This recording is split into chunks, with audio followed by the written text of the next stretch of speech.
In the dead of night, 13-year-old Betsy Bell woke to the sound of her own voice calling from the cellar below, but she was still in bed, frozen with terror, as something with her face began climbing the stairs.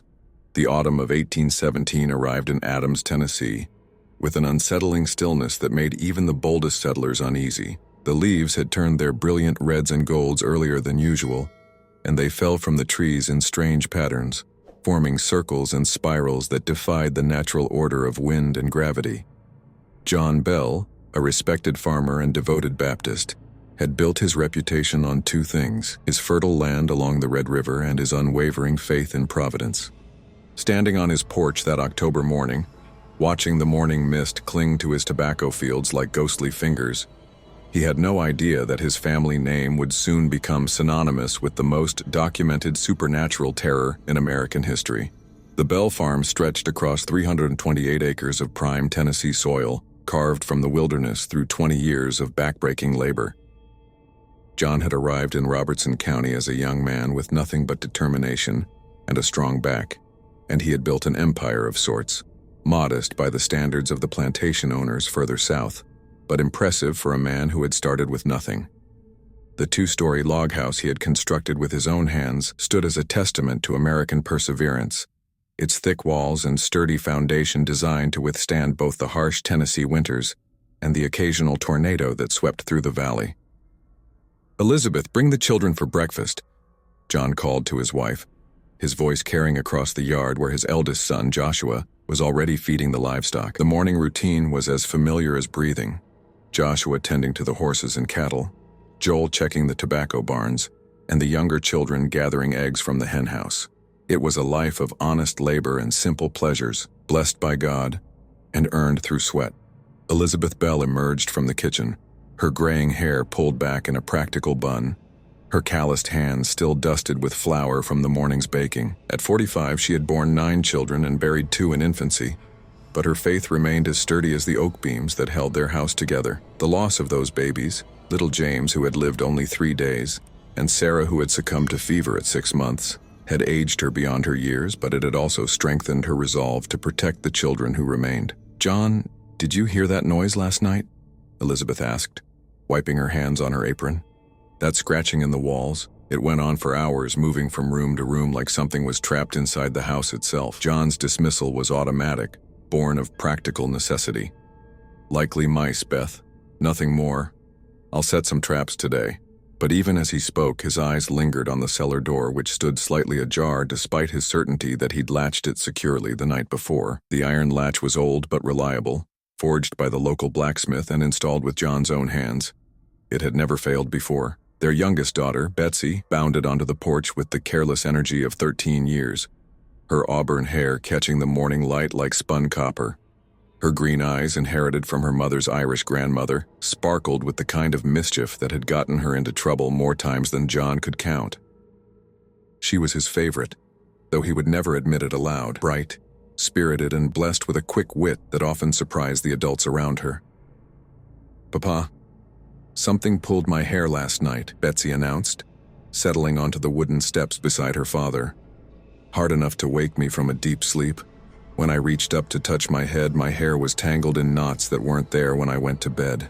John's weathered hand rested on her shoulder, feeling the tension in her small frame. "Perhaps you were dreaming, little one. Sometimes dreams feel as real as waking." "I wasn't dreaming," Betsy insisted, her voice carrying an edge that made Elizabeth pause in her morning preparations. The girl had always been sensitive to things others couldn't see or hear. She had predicted the death of their neighbor's horse 3 days before it happened, and she often knew when visitors were coming long before they appeared on the horizon. "And it knew my name, Papa," it whispered Betsy over and over like it was trying to memorize the sound. The family gathered around the worn wooden table that John had crafted himself, its surface scarred by years of use but polished smooth by Elizabeth's careful attention. The children took their usual places, Joshua at John's right hand, being groomed to eventually take over the farm, Joel beside him, then the younger children in order of age. Mary, the second daughter, sat close to Betsy, the two girls sharing that special bond that sisters often develop. As John prepared to lead them in prayer, bowing his head and folding his hands in the familiar gesture, His deep voice began the words that had opened every Bell family meal for as long as the children could remember. "Our Father, who art in heaven, hallowed be thy name." But before he could continue, a sound interrupted him, a scratching, deliberate and rhythmic, emanating from inside the walls themselves. It started softly, almost inaudibly, then grew louder and more insistent, as if whatever was making the noise was responding to the sound of prayer. "Mice," John repeated, but his voice lacked conviction. This was no random scurrying of small animals. The scratching followed a pattern: 3 short scratches, a pause, 3 long scratches, another pause, then 3 short scratches again. It was a code, a signal, a form of communication that spoke of intelligence and purpose. The children shifted uncomfortably in their chairs, their appetites forgotten as the scratching continued. Only little Richard, barely 5 years old, seemed unaffected, happily eating his cornbread, as if nothing unusual was happening. "Perhaps we should finish breakfast in silence," Elizabeth suggested, her voice carefully controlled. "The Lord knows our hearts even without spoken prayer." But the scratching seemed to respond to her words, growing louder and more aggressive. It moved through the walls like a living thing, traveling from the kitchen to the parlor, then up the stairs to the bedrooms above. The family could track its progress by sound alone, listening as it circled the house like a predator marking its territory.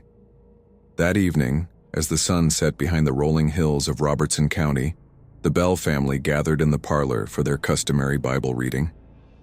John held the leather-bound book that had belonged to his father, its pages yellowed with age and marked with the fingerprints of generations. The firelight danced across the walls, casting long shadows that seemed to move independently of the flames. "Tonight we'll read from the book of Job," John announced, opening to the familiar passage about a righteous man tested by forces beyond his control. But before he could begin, the scratching returned. More violent than before. This time it wasn't confined to the walls. The family could hear something moving through the house itself. Footsteps that had no feet, doors opening and closing without hands to turn the handles. The temperature in the room dropped noticeably, and their breath began to mist in the suddenly frigid air. "John," Elizabeth whispered, clutching her shawl tighter around her shoulders, "something is in the house with us." The scratching stopped abruptly, replaced by a silence so complete that it seemed to press against their eardrums. Then, clear as church bells on Sunday morning, came a voice that didn't belong to any member of the Bell family. A woman's voice, cultured and precise, speaking with the authority of absolute certainty. "I know you, John Bell." The words hung in the air like smoke, seeping into every corner of the room and marking the beginning of a terror that would span generations. The voice was neither young nor old, neither kind nor cruel, but something far more unsettling, utterly indifferent to human suffering, as if the speaker viewed the Bell family as nothing more than pieces on a board in some cosmic game. John's hand trembled as he set down the Bible. "Who's there? Show yourself." Laughter filled the room, not the warm laughter of joy, but something cold and knowing, like the sound of wind chimes made from human bones. "Oh, I will show myself in time, John Bell. But first we have matters to discuss. Old debts to settle. Old promises to keep." The fire in the hearth flickered and dimmed, though no wind stirred the room. In the dying light, the family could swear they saw shapes moving in the shadows. The outline of a woman with wild hair and accusing eyes pointing a finger that seemed to burn with its own inner fire. "What do you want?" John managed to ask, his voice barely above a whisper. "Justice," the voice replied, and this time it seemed to come from directly behind Elizabeth's chair, causing her to spin around and find nothing but empty air. "I am Kate Batts, and you know exactly why I'm here." The name hit John like a physical blow. Kate Batts, the eccentric widow who had lived upstream along the Red River, the woman who had disputed his land purchase 15 years ago, the woman who had died 3 winters past in poverty and bitterness, while John prospered on what she claimed was stolen property. "Kate Batts is dead," John said, but even as he spoke the words, he felt their inadequacy. "Death," the voice replied with amusement, "is not the end of all things, John Bell. Sometimes it's just the beginning of a longer, more patient kind of revenge." In the cellar below, something that had been waiting for the right moment to reveal itself began to move. The sound of heavy objects being dragged across the floor echoed through the house, followed by the distinct noise of chains rattling against stone walls. The Bell children huddled closer to their parents, their young minds struggling to comprehend the impossible reality that their safe, familiar world was being invaded by forces beyond their understanding. "I've been watching you, John Bell," Kate's voice continued, now seeming to come from everywhere at once. "Watching your prosperity, your happiness, your comfortable certainty that you could steal from a dying woman and suffer no consequences. But I made a promise before I died, and death has only given me the power to keep it." The scratching resumed, but now it was accompanied by other sounds, the creak of floorboards under invisible feet, the rustle of fabric where no fabric could be seen, and underneath it all a low humming that seemed to vibrate through the very bones of the house. Betsy, who had been silent throughout the encounter, suddenly stood up, her young face pale but determined. "What did my papa do to you?" The room fell silent, and for a moment it seemed as if even Kate's presence had paused to consider the question.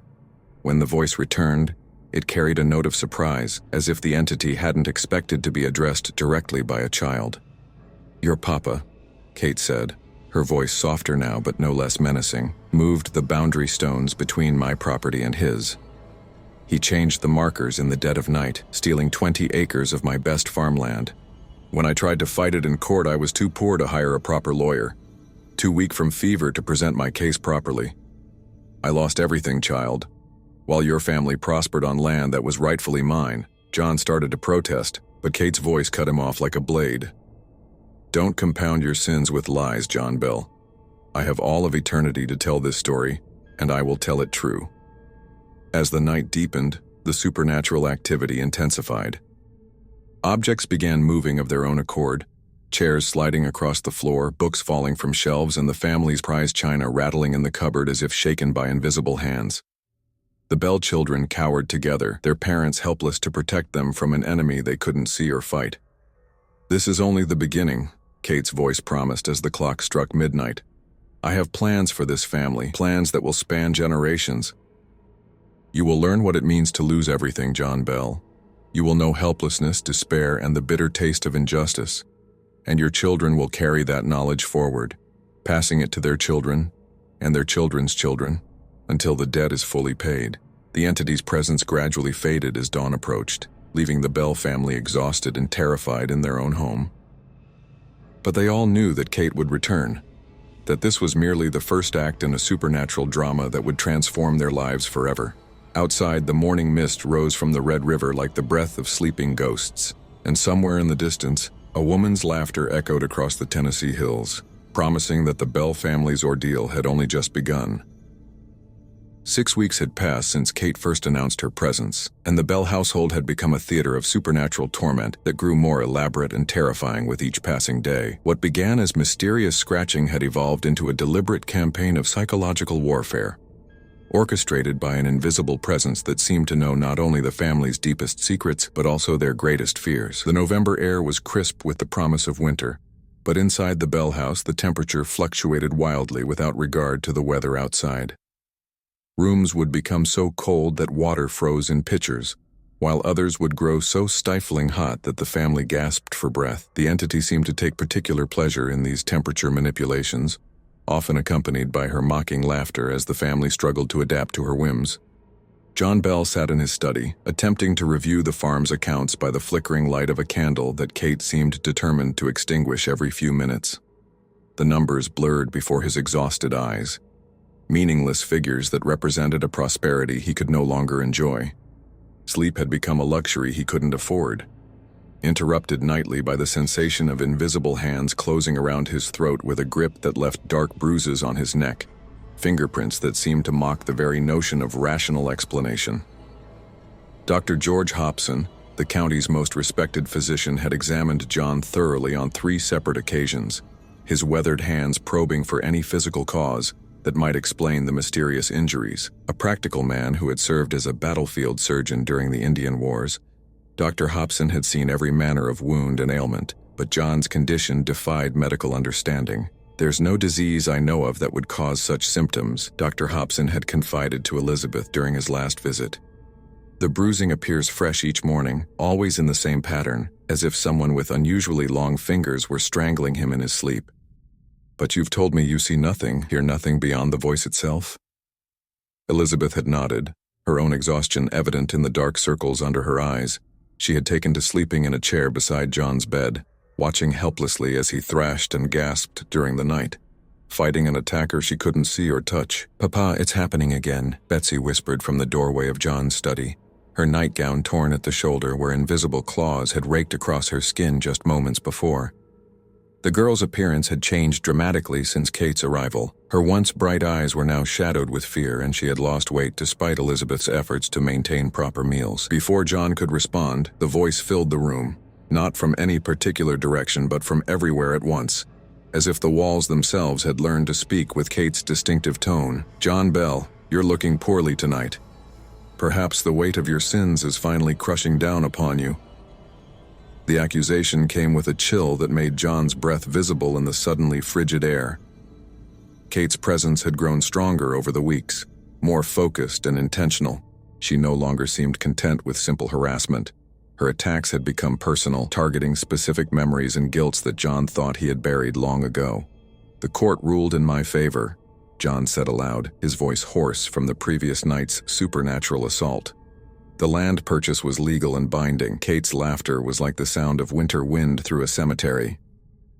"Legal perhaps, but we both know the truth, don't we? You didn't just move the boundary stones, John Bell. You forged the original deed, changing the acreage from 40 to 60 acres. Poor old Kate Batts, dying of fever and unable to read the fine print that you had so carefully altered." The candle flame flickered violently, casting dancing shadows that seemed to form the shape of a woman with wild hair and accusing fingers. For just a moment, John could swear he saw Kate Batts herself standing in the corner of his study, her eyes burning with 15 years of accumulated hatred. "That's not true," John protested. But even as he spoke, he felt the lie crumble in his mouth. The memory came flooding back, the night he had crept onto Kate's property with a lantern and a chisel, carefully moving the stone markers that defined the property lines. She had been bedridden with fever, her husband long dead, her children scattered to distant states. It had seemed like such a small thing at the time, just 20 acres of prime bottomland that she would never miss. "Oh, but it is true," Kate's voice purred, seeming to caress each word with invisible lips. "And you know what the most delicious part is? I knew. Even from my sickbed, I knew what you had done. But I was too weak to fight you, too poor to hire lawyers who could match the ones you brought from Nashville. So I made a different kind of promise, John Bell. I swore on my deathbed that you would pay for what you stole from me." The scratching resumed, but now it was accompanied by other sounds that made the family's blood run cold. Heavy footsteps paced the floors above their heads, moving from room to room with purposeful intent. Doors slammed with such force that the entire house shook, and occasionally they could hear furniture being dragged across the floor by unseen hands. In the parlor, Elizabeth Bell sat with her sewing, her needle moving in mechanical precision, as she attempted to maintain some semblance of normalcy for the younger children. The fabric in her hands was a dress for Betsy, but she had been forced to restart it 3 times as Kate's interference caused her stitches to unravel themselves, or the thread to knot impossibly. "Mother," said Joel, the second eldest son at 19, "why won't it leave us alone? What does it want from us?" Elizabeth's needle paused mid-stitch. Joel was a strong young man, capable of working alongside his father in the fields and handling a rifle with the skill of a seasoned hunter, but Kate's presence had reduced him to a frightened child.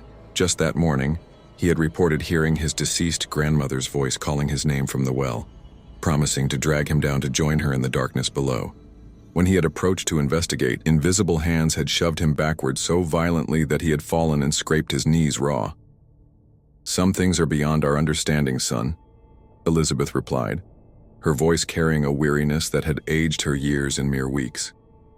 "We must trust in the Lord's plan, even when we cannot see the purpose in our suffering." But even as she spoke, Elizabeth found herself questioning her faith for the first time in her adult life. What kind of loving God would allow such torment to be visited upon innocent children? What sin could be so great as to justify the supernatural persecution they endured day and night?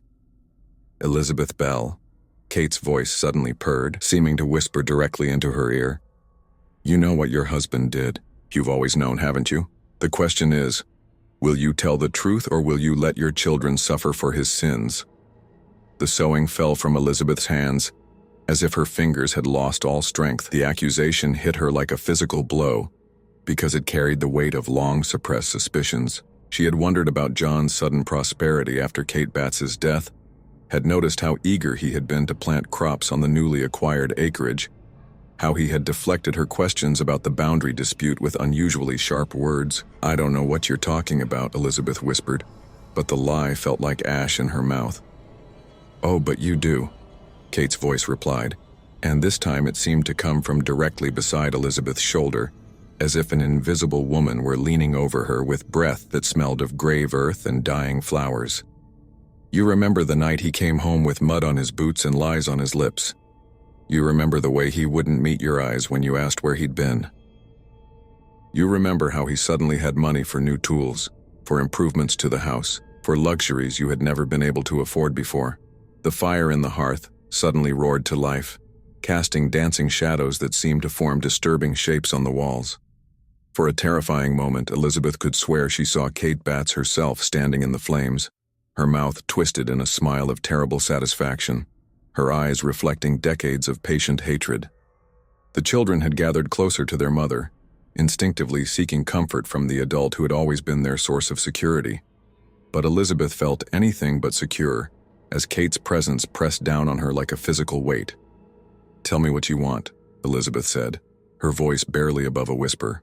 "I want John Bell to confess his sins before his family," Kate replied, her voice carrying the authority of a judge pronouncing sentence. "I want him to admit that he stole my land, forged my deed, and left me to die in poverty while he prospered from his theft.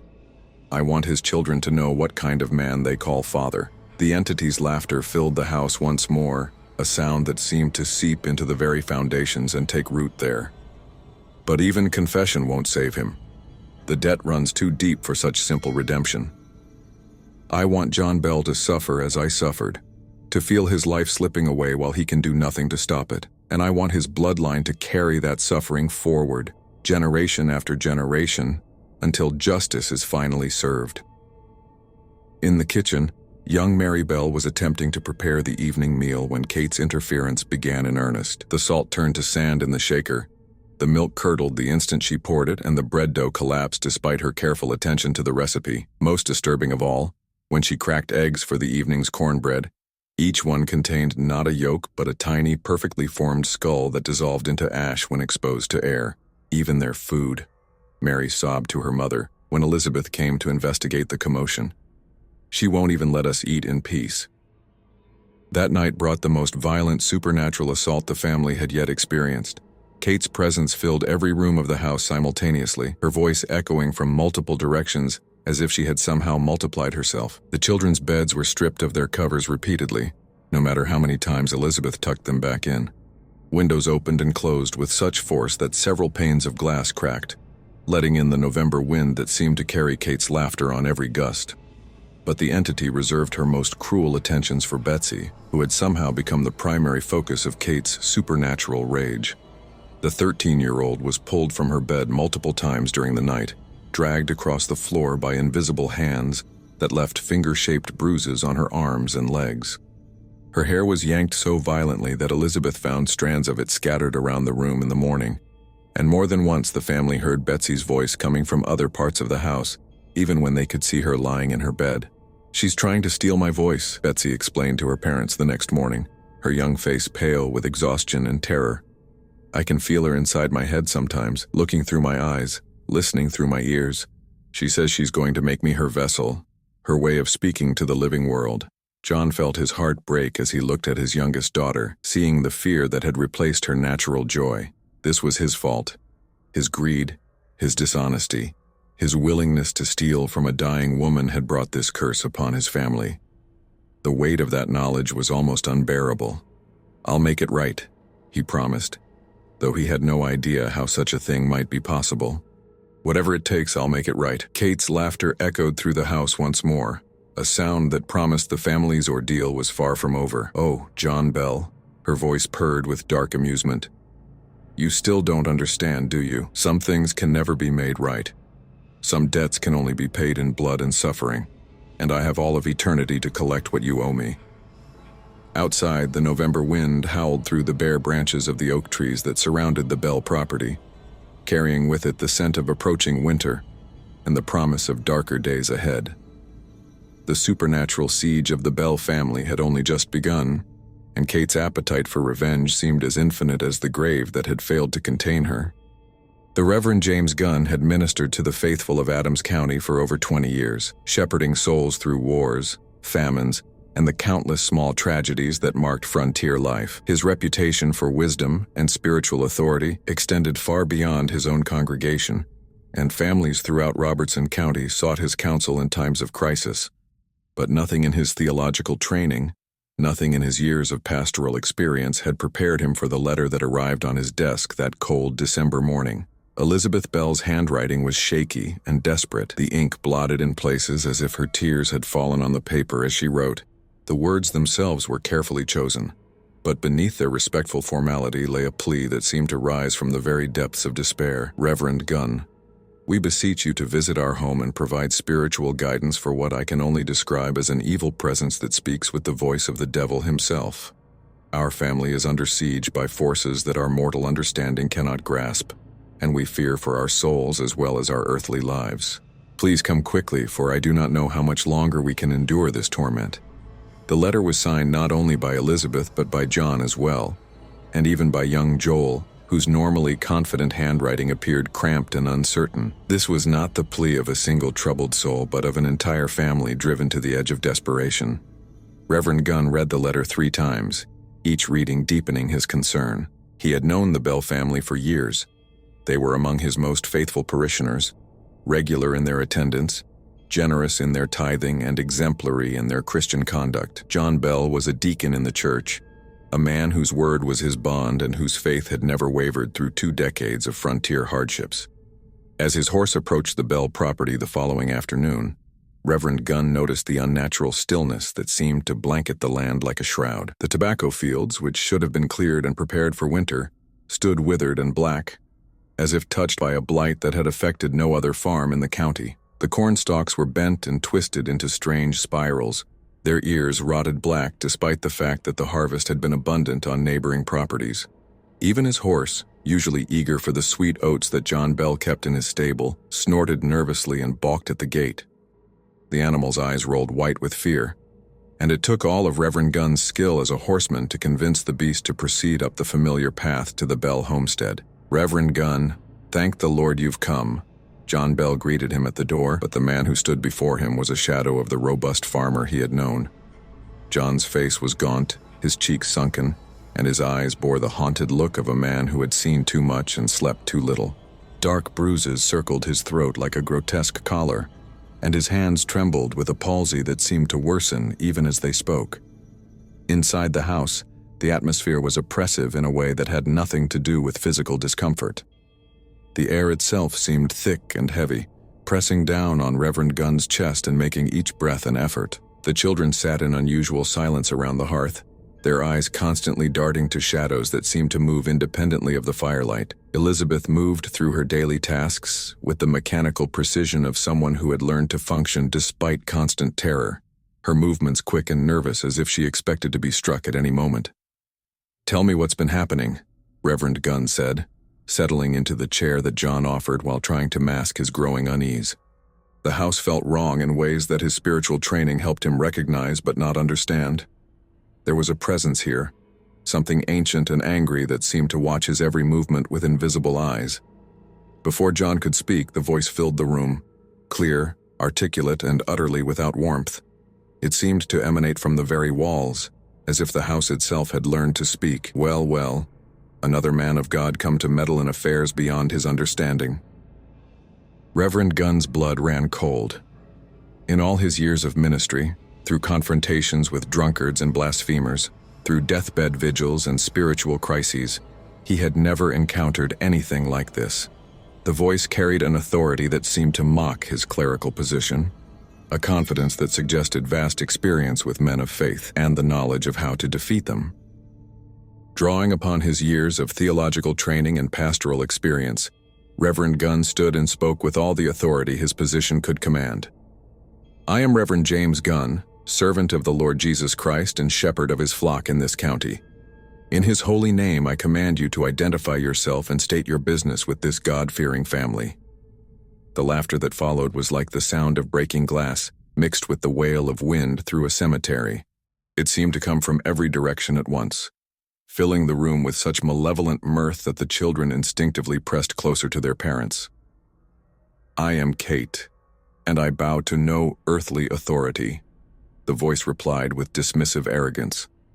"Your Jesus may have power in your little church, preacher man, but this house belongs to older laws, older debts that your pale religion cannot touch. Every knee shall bow and every tongue confess that Jesus Christ is Lord," Reverend Gunn began.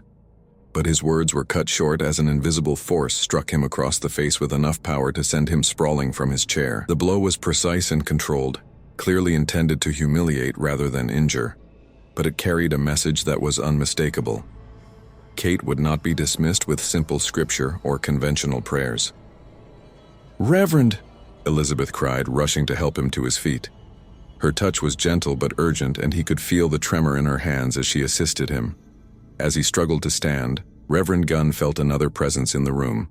Not Kate's malevolent energy, but something else entirely. It was a whisper at the edge of consciousness, a warning that seemed to speak directly to his soul. "Leave this place, James Gunn. Some evils are too old, too deeply rooted in sin and suffering to be easily cast out.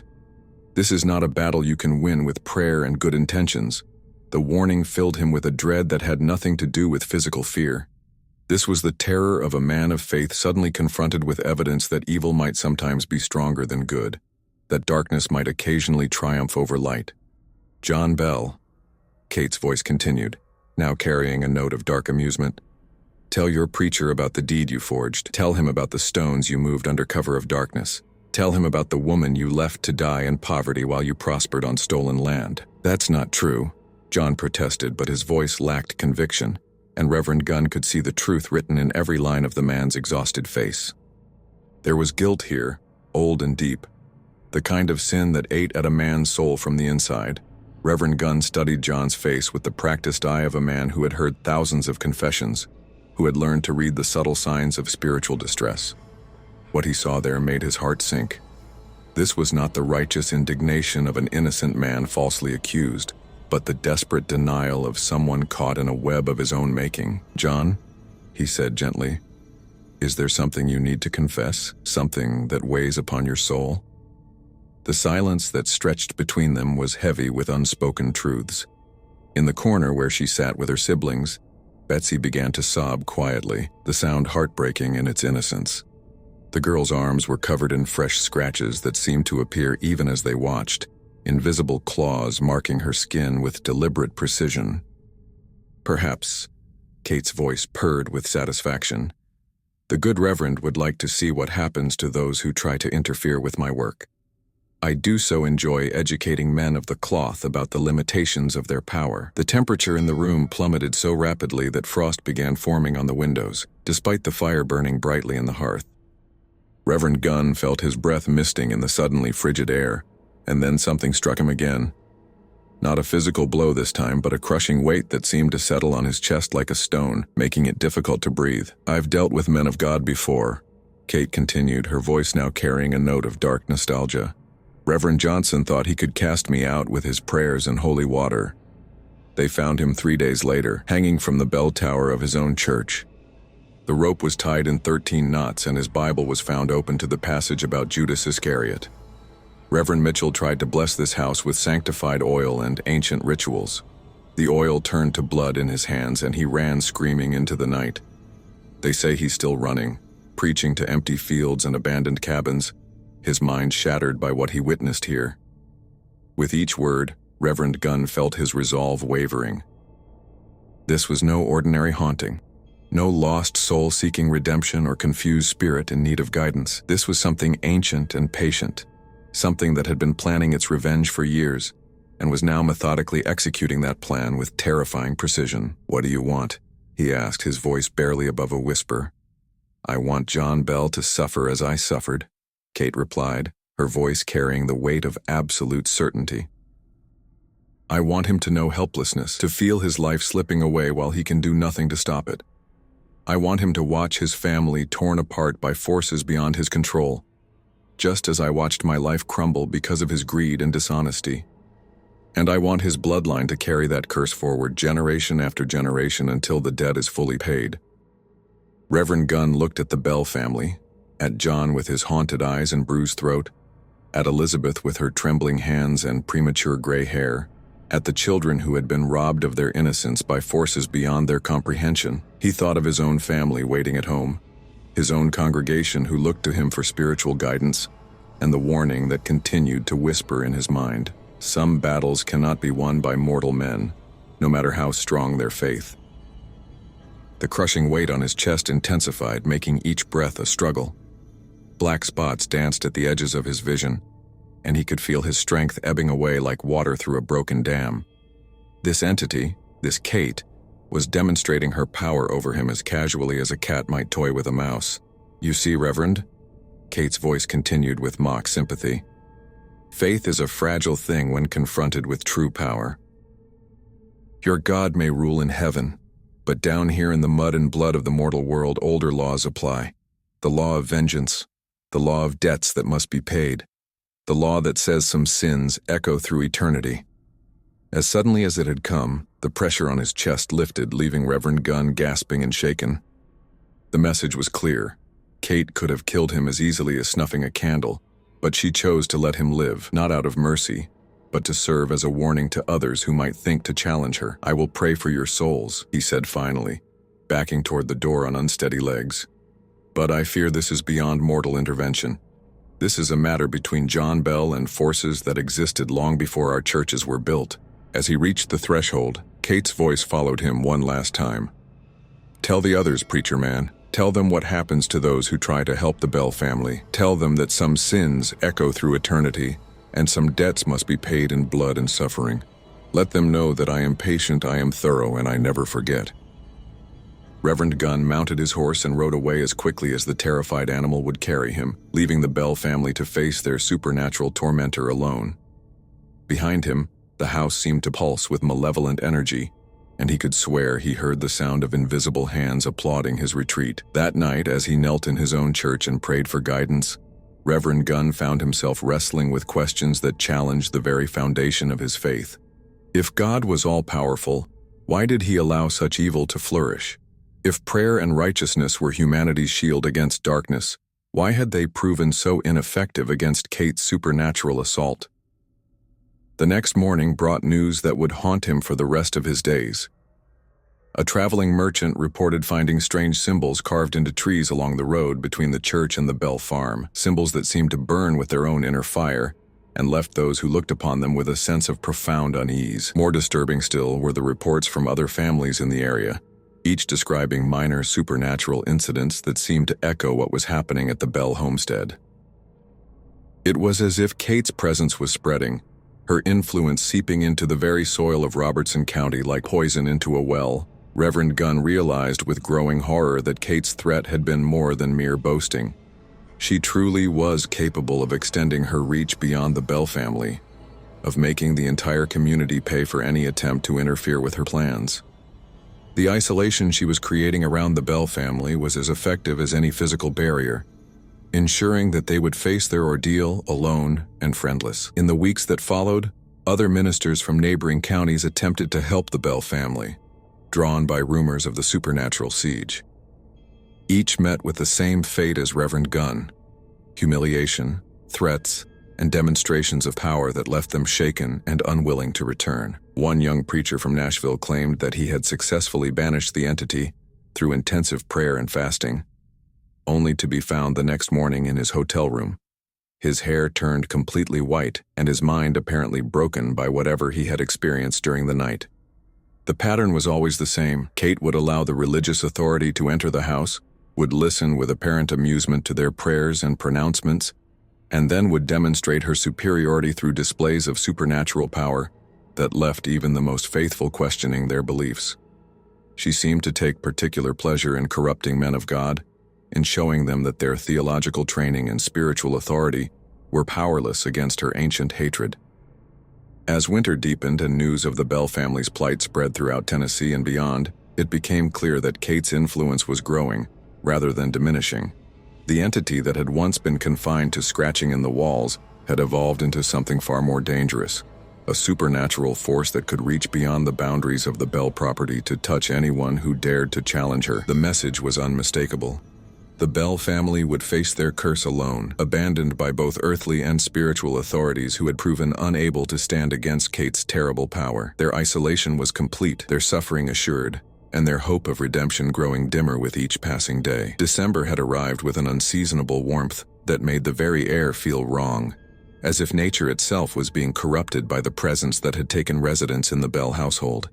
The temperature fluctuated wildly from hour to hour.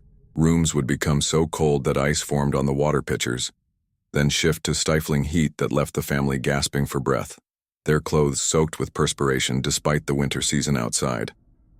John Bell sat at his kitchen table in the pre-dawn darkness, staring at the small brown bottle that had appeared on his windowsill that morning. The container seemed to glow with an inner light that had nothing to do with the feeble flame of his candle, its contents swirling like liquid mercury shot through with veins of something that might have been gold, or might have been something far more sinister. "Don't touch it, Papa," Betsy pleaded from the doorway, her voice hoarse from screaming during the night. The entity had grown more violent toward her with each passing week, leaving claw marks on her throat and whispers of dark promises in her ears. Her once bright auburn hair had begun to show streaks of premature gray, and her young face bore lines of suffering that belonged on someone 3 times her age. John's hands shook as he reached for the bottle, then pulled back, then reached again. The past month had been a descent into hell, with Kate's torment escalating to levels of physical violence that left him questioning his sanity. She had taken to choking him in his sleep, her invisible hands possessing a strength that seemed to grow stronger with each attack. Elizabeth would watch helplessly from her side of the bed, unable to fight an enemy she couldn't see, could only hear through John's desperate gasps for air. John Bell, Kate's voice materialized in the room, carried on air that suddenly tasted of copper and decay. "You look tired. So very tired. Perhaps you need some medicine to help you sleep." The bottle seemed to pulse with malevolent life, its contents swirling in patterns that hurt to watch directly. John could feel its pull, an almost magnetic attraction that made his parched throat ache for relief. He hadn't slept properly in weeks, hadn't eaten a full meal in longer than that. His body was failing under the constant supernatural assault, and the bottle promised an end to his suffering. "What is it?" he asked, though part of him already knew the answer. "Relief," Kate replied, her voice closer now, as if she were standing directly behind his chair. He could feel her presence like a cold breath on his neck, smell the scent of grave earth and rotting flowers that seemed to follow her everywhere. An end to the sleepless nights, the guilt, the fear that gnaws at your soul like a cancer. Drink it and your suffering will be over. Drink it and your family will finally be free of the burden you've brought upon them. Elizabeth entered the kitchen at that moment, drawn by the sound of voices and the unnatural light emanating from the bottle. She took one look at the container and knocked it from John's hands with a force born of desperation. The bottle shattered against the wooden floor, its contents hissing and smoking as they ate through the planks like acid, leaving behind holes that seemed to descend into an infinite darkness. "That's not medicine," she said, her voice fierce with protective anger. "That's poison. She's trying to kill you, John. She's trying to make you take your own life." Kate's laughter filled the room, a sound like wind chimes made of human bones. "Clever woman. But you cannot protect him forever, Elizabeth Bell. I have all of eternity to work with, and your husband's guilt grows heavier with each passing day. Eventually, he'll welcome the release I offer." Over the following days, Kate's psychological warfare intensified in ways that seemed designed to push John toward the despair she craved. She would appear as a shadow in doorways, whisper accusations about his past sins, and torment Betsy with increasing cruelty, all while making it clear that John's confession and death were the price for his family's freedom. The farm itself had become a landscape of supernatural corruption. The well water turned brackish and foul-tasting despite the spring that fed it running clear just yards away. Livestock sickened and died without apparent cause, their carcasses found arranged in disturbing patterns that spoke of intelligence and malice. The very soil seemed poisoned. Nothing would grow in the fields that had once been the Bell family's pride, and even weeds withered and died when they tried to take root. Dr. Hobson visited almost daily now, his medical bag filled with remedies that had no effect on John's mysterious ailments. The physician was a man of science, but what he witnessed in the Bell House challenged every rational thought he'd ever held. He had begun keeping detailed notes of John's condition, thinking perhaps to present a paper to the medical society in Nashville. But each night he found his notes altered. His careful handwriting changed to accusations against John, his clinical observations transformed into confessions of theft and fraud. Mrs. Bell, Dr. Hobson confided during his latest visit, pulling Elizabeth aside after examining John's latest injuries. "I must speak plainly. Your husband is dying, and I can find no medical cause for his condition.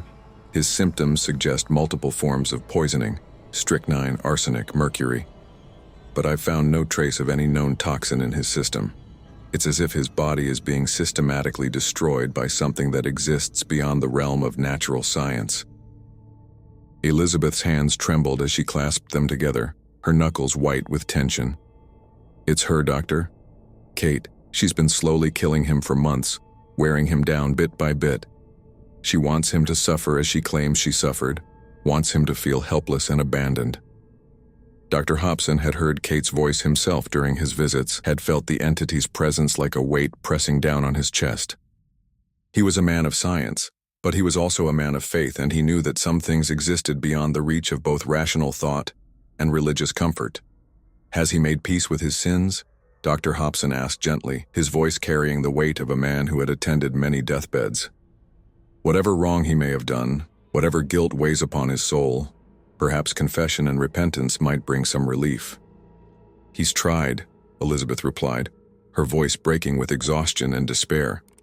"He's confessed to the forgery, to moving the boundary stones, to taking advantage of Kate Batts when she was dying and helpless. But it's not enough. She wants more than confession. She wants revenge that will echo through generations." That night brought the most violent supernatural assault the family had yet experienced. Kate's presence filled every room of the house simultaneously, her voice echoing from multiple directions as if she had somehow multiplied herself. The attack began at sunset and continued without pause until dawn. A relentless barrage of physical and psychological torment that left the entire family traumatized.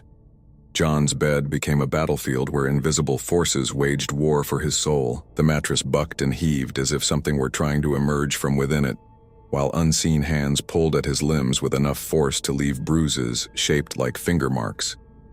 Kate's voice whispered in his ears constantly, accusations, threats, and promises of worse torments to come. "Tell them, John," she hissed, her voice seeming to come from inside his own mind. "Tell them how you crept onto my property like a thief in the night. Tell them how you watched me waste away while you prospered from my stolen land.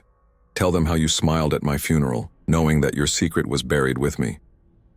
In the children's rooms, the assault was equally vicious. Betsy's hair was yanked so violently that Elizabeth found strands of it scattered around the room in patterns that formed letters. Kate spelled out in auburn strands that seemed to writhe with their own life. Mary's bed was stripped of its covers repeatedly, no matter how many times Elizabeth tucked them back in, and young Richard woke screaming that someone was calling his name from the cellar. But perhaps most disturbing of all were the voices. Kate had learned to mimic each family member perfectly, and throughout the night they heard their own voices calling to them from empty rooms, pleading for help, sobbing in despair. The psychological impact was devastating. How could they trust their own ears when the very sound of their loved ones' voices had been corrupted and turned against them? "She's trying to drive us mad," Joel said to his mother as they huddled together in the parlor, seeking safety in numbers that proved illusory. "She wants us to doubt everything, our senses, our memories, even each other." Elizabeth nodded grimly. She had begun to understand Kate's strategy with crystal clarity. The entity wasn't content with simple revenge against John. She wanted to destroy the entire family structure, to turn them against each other through doubt and suspicion. Already she could see the strain showing in her children's faces, the way they looked at their father with mixtures of love and resentment, wondering if his sins were worth their suffering. As dawn approached, Kate's assault reached its crescendo. Every piece of furniture in the house began moving at once, chairs dancing across floors, tables spinning in circles, beds lifting and dropping with enough force to crack the floorboards beneath them. The noise was deafening, a symphony of supernatural chaos that could be heard for miles around, and through it all, Kate's laughter provided a constant soundtrack, growing louder and more maniacal with each passing moment. It was the laughter of someone who had waited 15 years for this moment, who had planned every detail of her revenge with the patience of the grave. "This is only the beginning," she promised, as the supernatural storm finally began to subside. "I have shown you just a taste of what I can do. Imagine this every night for the rest of your lives. Imagine your children growing up in this chaos, never knowing peace, never knowing safety. Imagine your grandchildren inheriting this curse and their children after them." John sat up in his destroyed bed, blood trickling from his nose, and a new set of bruises darkening his throat. "What do you want me to do?" he asked, his voice barely audible. "I want you to drink from the chalice I provide," Kate replied. "I want you to taste the poison of despair that I tasted when you stole my life from me. And I want your family to watch, to understand that your death is the price of your sins." The bottle had reappeared on his nightstand, somehow whole again despite Elizabeth's efforts to destroy it. This time, however, it was accompanied by others, a dozen identical containers, each filled with the same swirling, luminous liquid that promised oblivion. "Choose, John Bell," Kate whispered. "Drink willingly and spare your family further torment, or continue to resist and watch them suffer for your stubbornness. Either way, you will die. The only question is how much pain you'll cause others before you accept the inevitable."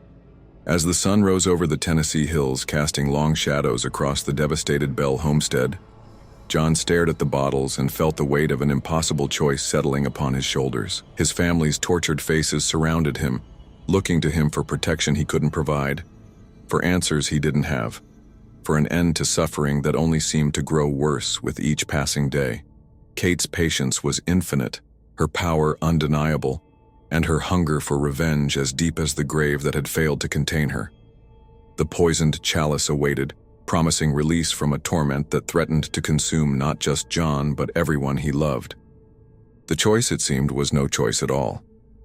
The winter of 1819 brought with it a cold that seemed to seep into the very bones of creation itself, a chill that no fire could warm and no blanket could banish. It was a supernatural cold that emanated from the Bell house like a contagion, spreading across the surrounding farmland and leaving everything it touched withered and lifeless. John Bell lay in his bed, his body racked with mysterious ailments that defied both medical understanding and spiritual intervention. Dr. Hobson had given up trying to categorize John's symptoms according to any known disease. The man was dying by degrees, his life force being drained away as if by some invisible parasite that fed on suffering itself. His breathing was labored and interrupted by violent coughing fits that left him gasping for air. His skin had taken on a sickly pallor that made him look more corpse than man, and his eyes had developed a haunted quality that spoke of horrors beyond mortal comprehension. "Papa's dying," Betsy whispered to her brother Joel as they watched their father through the doorway of his sick room. At 15, she had aged beyond her years, her face gaunt from the constant terror that had become their daily existence. The entity's attacks on her had grown more sophisticated and cruel. No longer content with simple physical violence, Kate had begun to invade her dreams, showing her visions of futures where the Bell family line was cursed for generations to come. Joel, now 21 and forced to assume the role of unofficial head of the household, felt the crushing weight of responsibility threatening to break him. He had tried desperately to take over the farm's operations, but the fields remained barren no matter what he planted. The livestock sickened and died within days of being brought onto the property, and every attempt to restore normalcy was met with Kate's malevolent interference. The neighboring farmers had begun to avoid the Bell property entirely, crossing themselves when they passed the gate and whispering rumors about the family's corruption. Some claimed that John had made a deal with the devil himself, while others insisted that the Bell bloodline was cursed by God for some unforgivable sin. The isolation was as devastating as the supernatural attacks. Friends who had known the family for decades now refused to visit, and even the local merchants grew reluctant to conduct business with anyone bearing the Bell name. "We need to leave this place," Joel said, his voice barely above a whisper. "Take Papa somewhere she can't follow, somewhere we can start over." But even as he spoke, Kate's laughter echoed through the house, a sound that had become as familiar as their own heartbeats and infinitely more terrifying. "Oh, Joel." Her voice purred, seeming to caress his name with invisible lips that felt like ice against his skin. "You still don't understand, do you? This isn't about the house or the land anymore. This curse flows through your blood now, through your very essence. You could run to the ends of the earth, could change your names and burn every reminder of your past, but you'll never escape what your father has brought upon your family." Dr. Hobson continued his daily visits, though he had long since abandoned any hope of finding a medical solution to John's condition.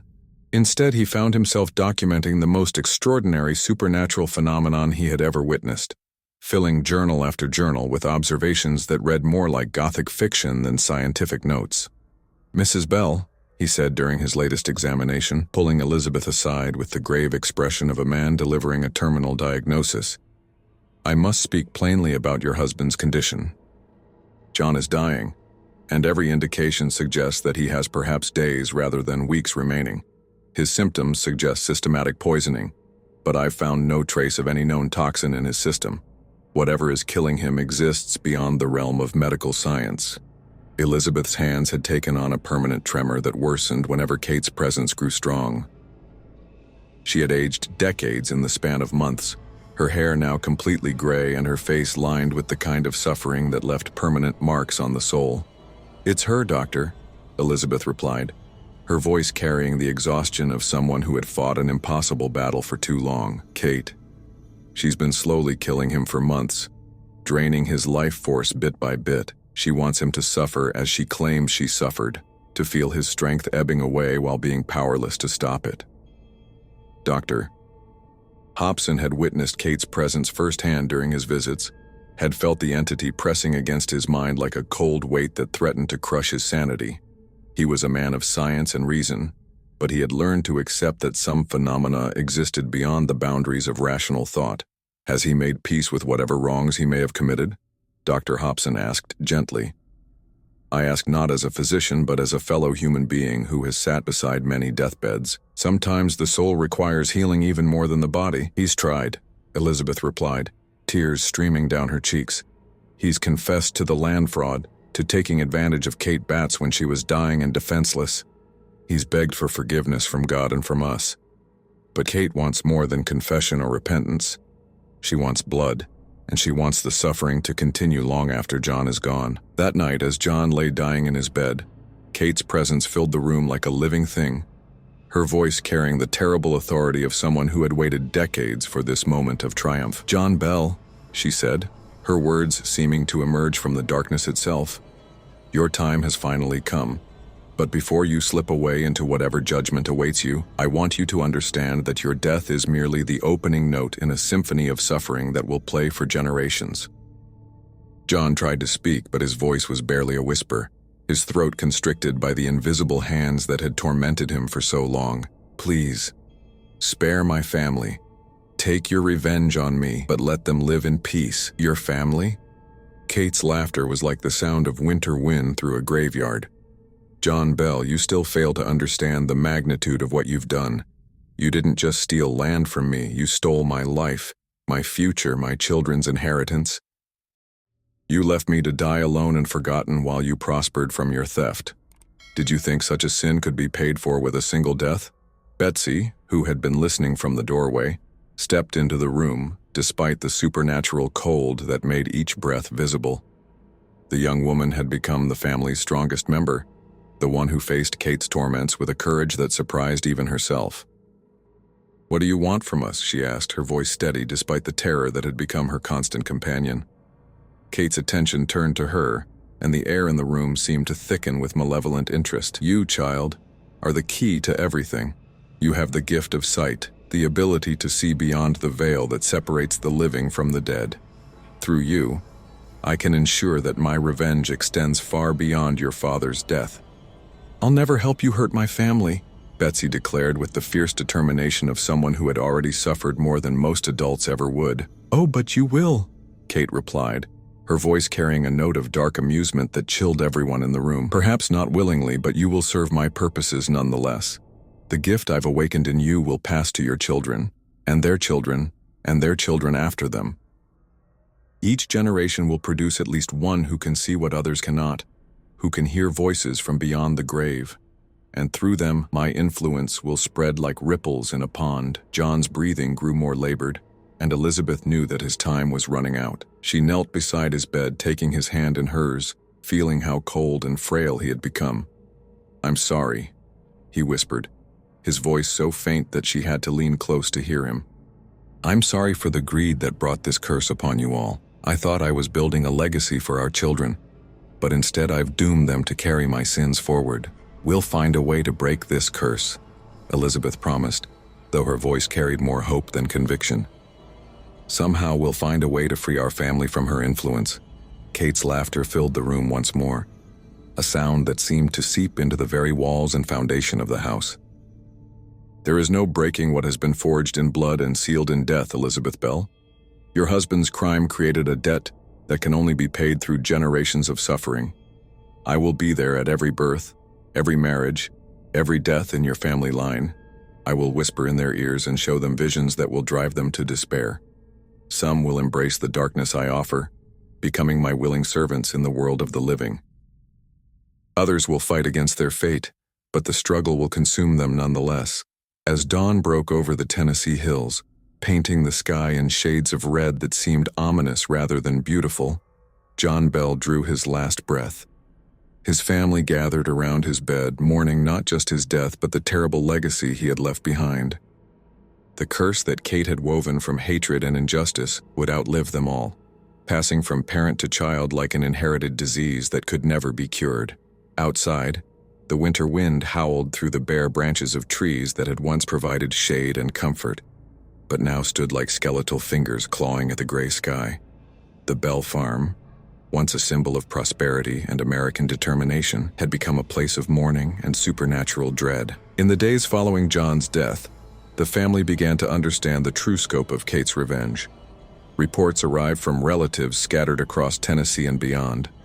Cousins experiencing sudden runs of bad luck, siblings whose children were born with strange marks or unusual abilities, and distant family members who reported hearing voices calling their names from empty rooms. Joel, now the nominal head of the family, found himself facing impossible choices. The farm was worthless. Nothing would grow in soil that Kate had corrupted, and no buyer would consider purchasing property with such a dark reputation. The family's savings had been depleted by medical bills and the costs of replacing livestock that kept dying under mysterious circumstances. "We have to leave," he told his mother one evening as they sat in the parlor that had once been their sanctuary, but now felt like a prison. "We'll take what we can carry and start over somewhere else.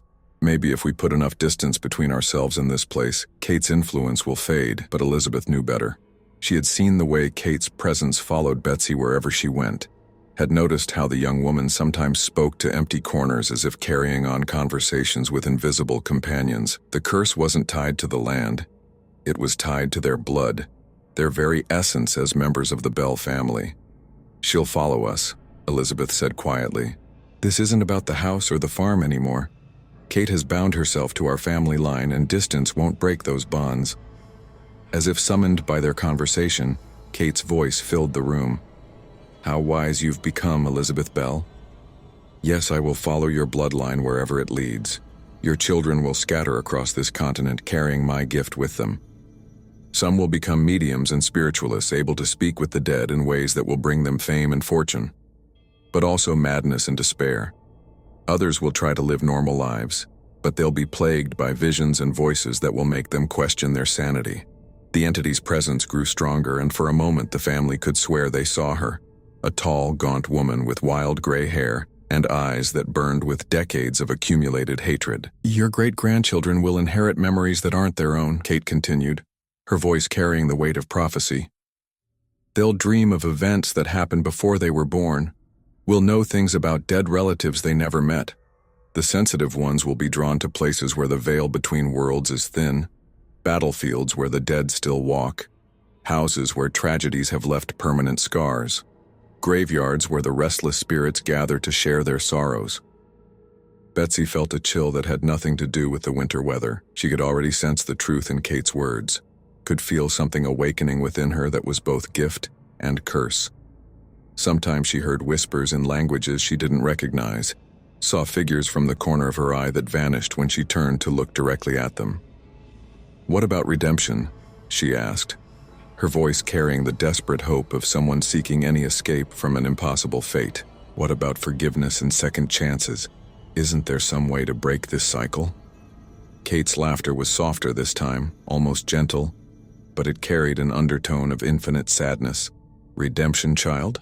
I offered your father countless opportunities to confess his sins and make amends. He could have returned my land, could have publicly acknowledged his theft, could have provided for my children who were left destitute by his greed. Instead, he chose to maintain his lies until the very end." The room fell silent except for the crackling of the fire and the distant sound of wind through the eaves. When Kate spoke again, her voice carried a finality that left no room for argument. "The debt is in the blood now, flowing through your veins like a poison that can never be purged. Each generation will carry forward the weight of John Bell's sins, and each will add their own burden to the load. Some will try to use their gifts for good, helping the living find peace with the dead. Others will be corrupted by the power I've given them, becoming servants of darkness who spread suffering wherever they go." As winter deepened and the reality of their situation became undeniable, the Bell family began to scatter like leaves before a storm. Joel took his young wife and moved west toward the Mississippi Territory, hoping that frontier life might provide enough challenges to distract from supernatural ones. Mary married a traveling preacher and headed north toward Kentucky, believing that a life devoted to God might provide protection from Kate's influence.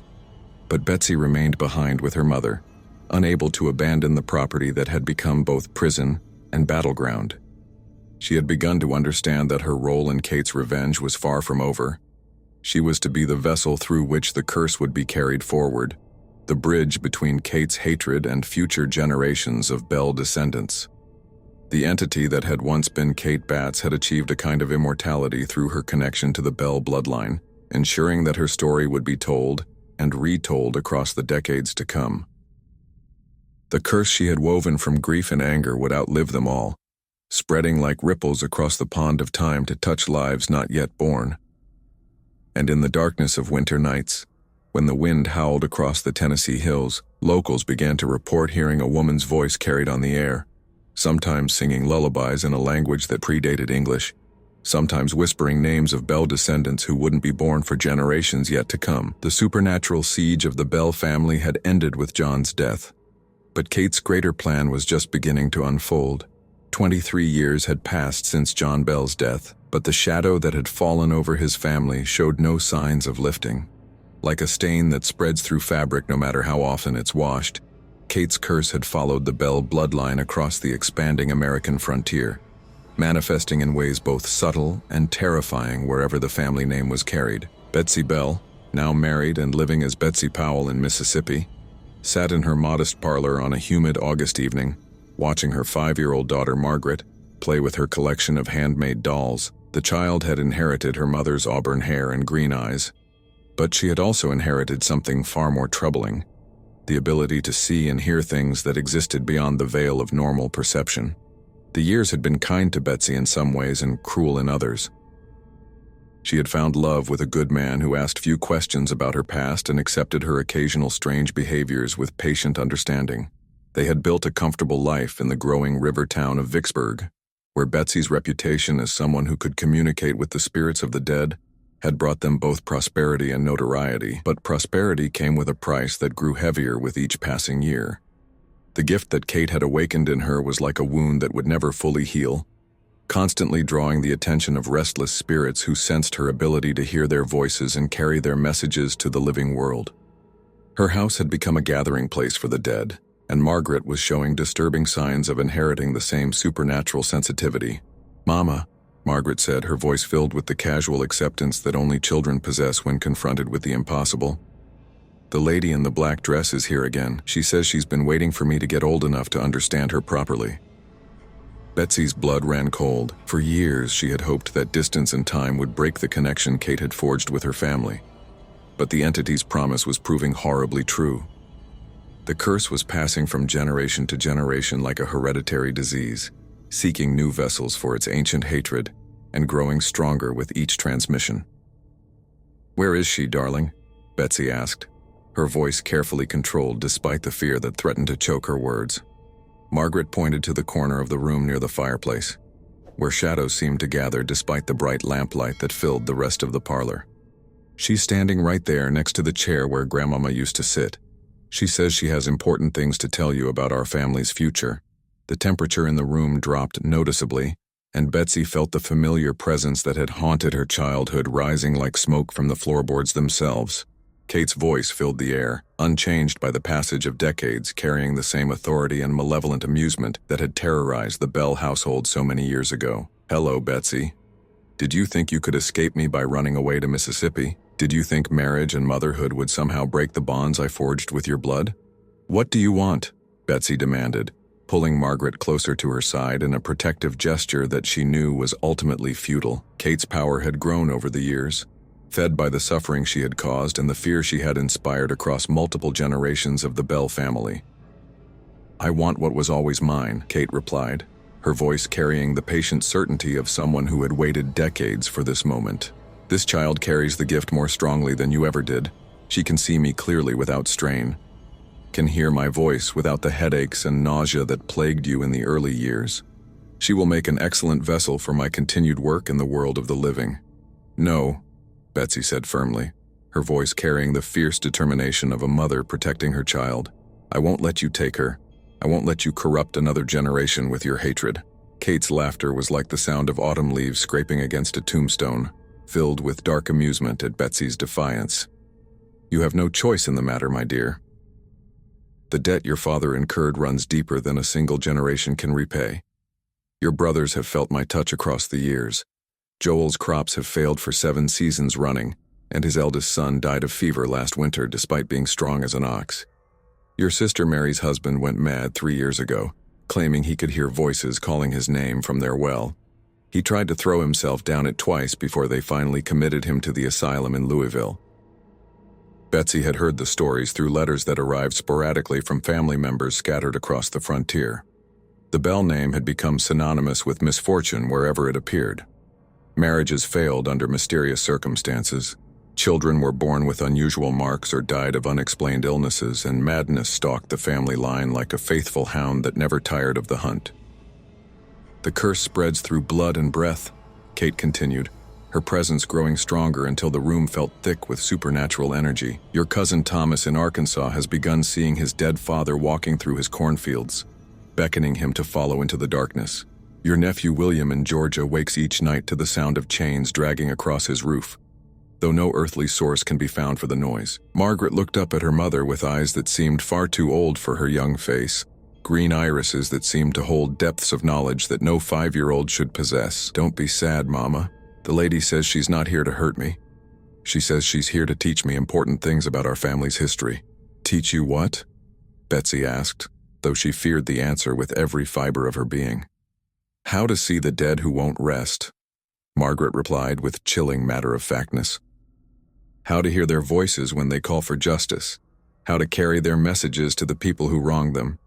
She says our family has a special job to do in the world, and I'm going to be very good at it." Kate's presence intensified, and for a terrifying moment Betsy could swear she saw the outline of a woman in the shadows. Tall, gaunt, with wild gray hair and eyes that burned with decades of accumulated fury. The entity had grown more substantial over the years, fed by the suffering she had caused and the fear she had inspired. "The child understands what you never could," Kate said, her voice carrying a note of satisfaction that made Betsy's skin crawl. "She knows that some gifts cannot be refused, some destinies cannot be avoided. Through her, and through her children, and through their children after them, I will ensure that the Bell family never forgets the price of theft and betrayal." "And if we refuse?" Betsy asked, though she could hear the desperation in her own voice. "What if we reject this gift you claim to offer? Then you will suffer as I have suffered," Kate replied with the cold certainty of winter frost. "Your bloodline will be cursed with madness, with early death, with the kind of despair that eats away at the soul like a cancer. But if you accept what I offer, if you embrace the abilities I can awaken, then your family will have power alongside their suffering, the power to speak with the dead, to see beyond the veil that separates the worlds, to know things that others cannot even imagine." Over the following weeks, Betsy watched her daughter change in ways that filled her with both wonder and dread. Margaret began to speak with invisible companions, carrying on complex conversations with voices that only she could hear. She would predict events before they happened: the death of their neighbor's cow, the arrival of unexpected visitors, storms that appeared without warning from clear skies. Most disturbing of all were the drawings. Margaret had always been artistic, but now her sketches took on a quality that defied her young age and limited experience. She drew detailed portraits of people she had never met, relatives who had died before her birth, historical figures from generations past, and strangers whose faces seemed to burn with an inner fire that suggested they were not entirely among the living. "She drew this yesterday," Betsy's husband, Richard Powell, said one evening, showing her a sketch that had been hidden beneath their daughter's other artwork. The drawing depicted a woman with wild hair and accusing eyes, standing in what appeared to be a courtroom, with her finger pointed at a man whose face bore an unmistakable resemblance to John Bell. "She's never seen a picture of my father," Betsy whispered, her hands trembling as she studied the detailed rendering. "And I've never told her about Kate Batts or the court case. How could she possibly know what either of them looked like?" The answer came from Margaret herself, who had been listening from the doorway with the eerie silence that had become characteristic of her behavior. "The lady showed me," she said simply. "She shows me lots of things about our family's past. She says I need to understand the whole story so I can tell it properly when I grow up." Word of Margaret's unusual abilities began to spread through Vicksburg and the surrounding countryside. Families who had lost loved ones to disease, accident, or violence sought out the Powell household, hoping that the child could provide some form of communication with the departed. Some came seeking comfort, others closure, and a few arrived with darker purposes, wanting to contact spirits who might reveal the locations of hidden treasures or provide information that could be used for personal gain. Betsy found herself torn between protecting her daughter and acknowledging the reality of her supernatural gifts. The child seemed to thrive on her interactions with the spirit world, displaying a confidence and authority that was both impressive and deeply unsettling.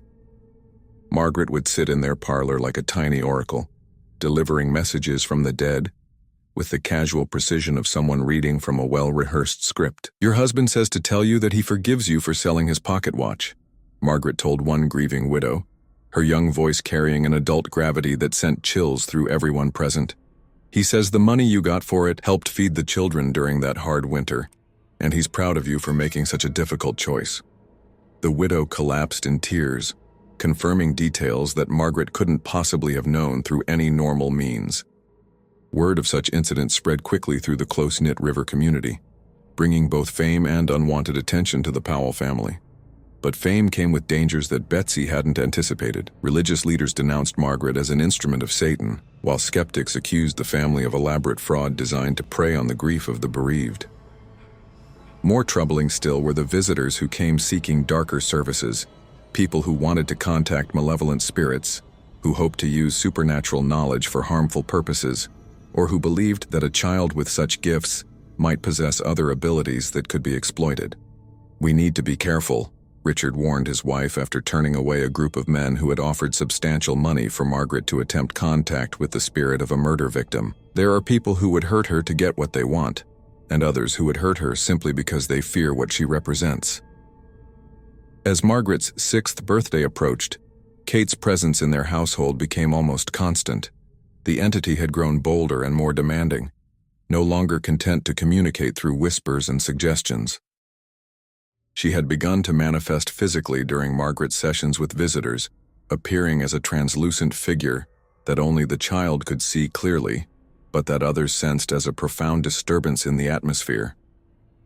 "The child is ready for the next phase of her education," Kate announced during one particularly intense manifestation, her voice filling the Powell parlor with an authority that brooked no argument. "She has learned to hear the voices of the recently dead, to carry simple messages between the worlds. Now she must learn to contact those who have been gone for decades, to reach across the veil of time itself and commune with spirits who have lingered in darkness for generations." Betsy felt a chill that had nothing to do with the unseasonably cool weather.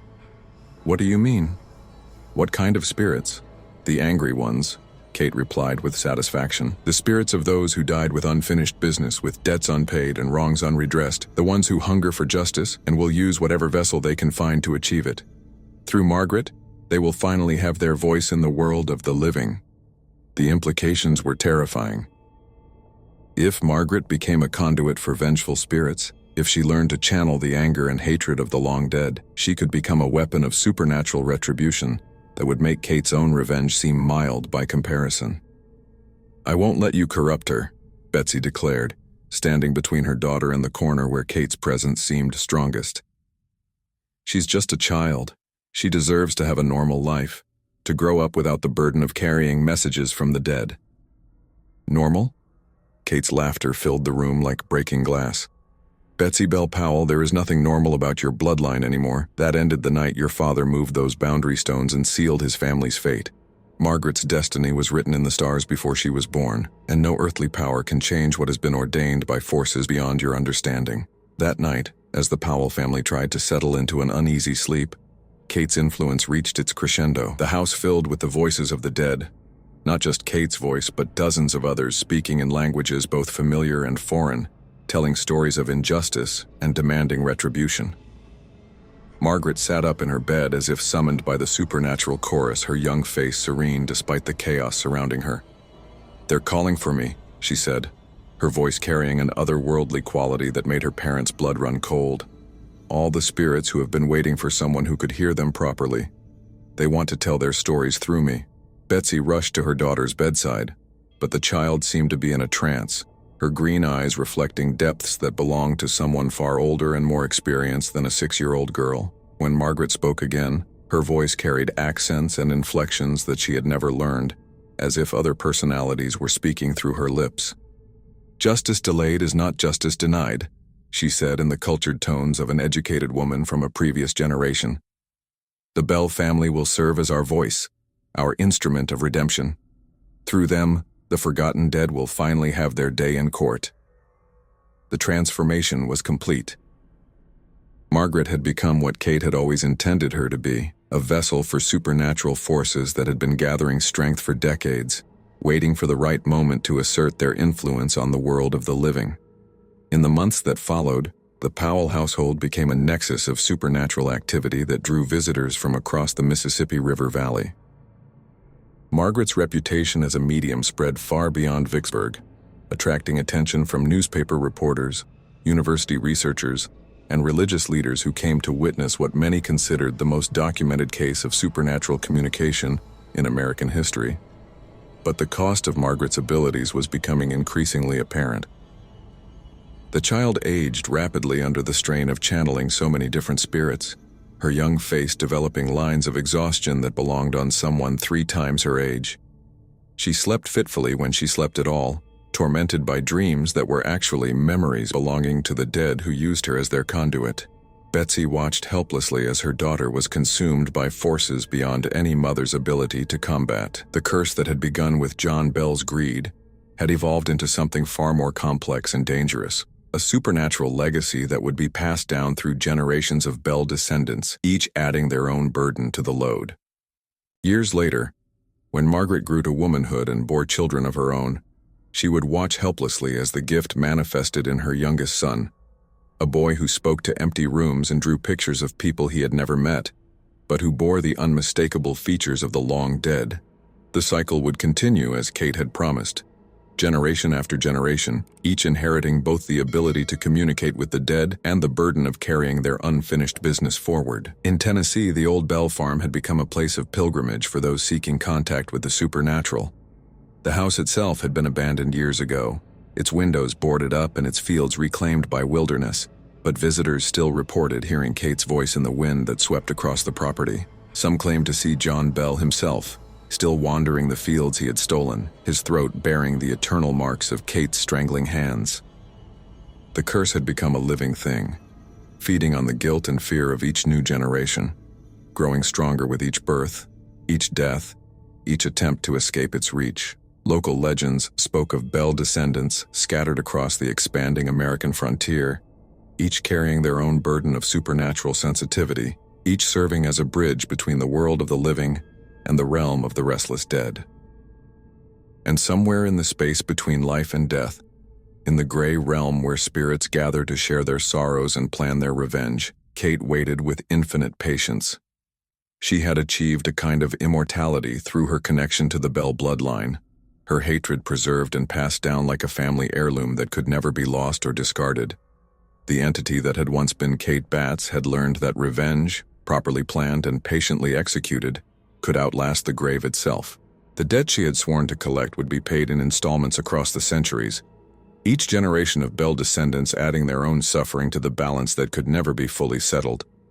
The Bell family's name had become synonymous with supernatural terror, their lineage forever marked by the woman who had sworn that some debts must be paid in blood. And in the darkness of night, when the wind howled through the hills of Tennessee and beyond, locals still claimed they could hear Kate's voice carried on the air, whispering promises that echoed across time. The debt is not yet paid. It will never be paid. Each generation will remember, will carry forward the weight of what was stolen from me. Some will embrace the darkness I offer, becoming my willing servants in the world of the living. Others will fight against their fate, but the struggle will consume them nonetheless. The curse endures to this day, waiting in the bloodline of those who bear the Bell name or carry their genetic legacy. Modern descendants report strange dreams, unexplained voices, and encounters with spirits who claim connection to events that happened generations before their birth. Psychic researchers and paranormal investigators continue to document cases of Bell family members who display unusual sensitivity to supernatural phenomena, as if Kate's gift remains active in their DNA. The old Bell farm in Tennessee stands as a monument to the power of vengeance properly applied, a reminder that some promises transcend death itself. For in the end, Kate Batts achieved what she had sworn to do. She ensured that the Bell family would never forget the price of their patriarch's greed, and that her story would be told and retold across the generations, growing stronger with each telling. The evil lineage of the Bell family continues, haunted by the witch who wouldn't let them die, bound by chains forged from guilt and tempered in the fires of supernatural justice. And somewhere in the darkness, Kate waits for the next Bell descendant to be born with the gift of sight, the next vessel for her eternal hunger for revenge. For some debts, as she had promised so long ago, must be paid in blood and sorrow that spans the centuries, echoing through time like the tolling of a bell that can never be silenced.